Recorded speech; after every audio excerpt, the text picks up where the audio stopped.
संसद के दोनों सदनों में जनरल बिपिन रावत को श्रद्धांजलि दी गई। संसद के बाहर गांधी प्रतिमा के सामने जो सांसद राज्यसभा के प्रदर्शन कर रहे थे अपने निलंबन के खिलाफ, उन्होंने भी जनरल रावत के सम्मान में आज अपना धरना स्थगित कर दिया। लेकिन राजनीति स्थगित नहीं हो सकी। राजीव रंजन की ये रिपोर्ट देखिए। अब सभा दिवंगत पुण्य आत्माओं के सम्मान में कुछ देर मौन रहेगी।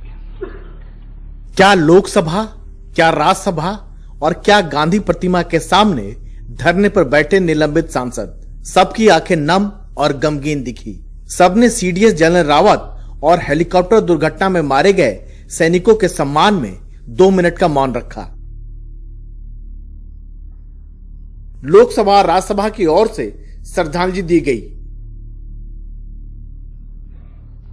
रक्षा मंत्री राजनाथ सिंह ने सदन में हादसे का ब्यौरा रखा। बताया कि इस हादसे की उच्च स्तरीय जांच भी हो रही है। मिलिट्री हेलीकॉप्टर इस दुर्घटना के संबंध में इंडियन एयरफोर्स द्वारा एयर मार्शल मानवेंद्र सिंह की अध्यक्षता में एक ट्राई सर्विस इंक्वायरी के भी आदेश दे दिए गए हैं। इंक्वायरी टीम के ऑफिसर्स ने कल ही वेलिंगटन पहुंचकर अपना कार्य भी प्रारंभ कर दिया है। फ्लोर लीडर्स 2-2 मिनट अपनी बात हम सबने संवेदना सामूहिक व्यक्त की। हम सबने सामूहिक। वहीं विपक्ष ने जनरल रावत की याद में बोलने की मांग की, लेकिन राज्यसभा में इसकी इजाजत नहीं मिली। विरोध में टीएमसी ने वॉकआउट किया। कोई बात रिकॉर्ड पे नहीं जा रही है, आप बताएं। 0 hour. Thank you deputy chairman sir. आज विरोध का दिन नहीं था। आज एक साथ अपने पार्टी की, it's not a partisan thing, एक साथ खड़े होने का वक्त था। पर हमें 1 मिनट भी बोलने का मौका नहीं दिया, ना एलओपी को बोलने का मौका दिया। तो आज ये क्या कारण था कि आप विरोधी दल की आवाज को आज भी दबा रहे हैं?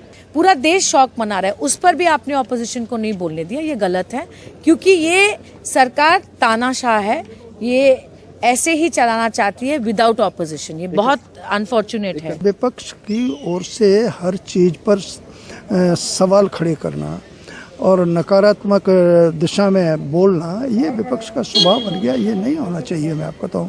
और इस अवसर पर तो कोई सवाल नहीं खड़ा करना चाहिए था। सवाल नहीं, वो शोक सवाल करना चाह रहा। पूरा देश जो है शोकाकुल है, पूरा देश गहरे सदमे में है।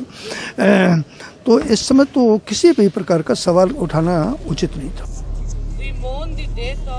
उधर पिछले बुधवार से गांधी प्रतिमा के सामने बैठे निलंबित सांसदों ने 1 दिन के लिए धरना स्थगित कर दिया। आज जो धरना सस्पेंड करने का है, कंसिडरिंग कल एक बहुत बड़ी ट्रेजेडी देश के लिए हुई है। हमारे फर्स्ट सीडीएस की उसमें जान गई है। We pay tribute to him and his service to the nation and all of them who lost their lives yesterday. Rise in their places and observe silence as a mark of respect to the memory of the departed. General Rawat के शोक में संसद डूबी दिखी, लेकिन शोक की ये घड़ी सबको जोड़ने का काम कर सकती थी। अगर सरकार ने विपक्ष को कुछ कहने का मौका दिया होता तो ये टकराव कुछ कम हो सकता था, जो बीते कई दिनों से जारी है। यानी गतिरोध तोड़ने का एक सुनहरा अवसर सरकार ने खो दिया। नई दिल्ली में हिमांशु शेखर के साथ राजीव रंजन, एनडीटीवी इंडिया।